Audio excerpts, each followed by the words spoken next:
साथीहरु डुम्की बास मसँग त हामी माछा मार्न पाए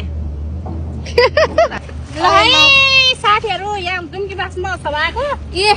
माछा समात्न लाको लडे लडे मत नसमाऊ लडे लडे लडे मत नसमाऊ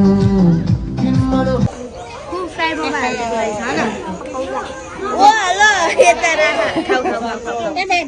आदि सकेको छिन पास खाने सबै ल बाबु कन्ट लाउनु पर्छ सामान काय भने हैन एउटा लाई बबल टी खाऊ ओ मलाई दिउ है है कति नमिठो अलि उफ्रियो सानो ए पानी सबै खाएर राख्नु पर्छ खोइ त त्यहाँ रस पानी पुरी पुरा खोइ खोइ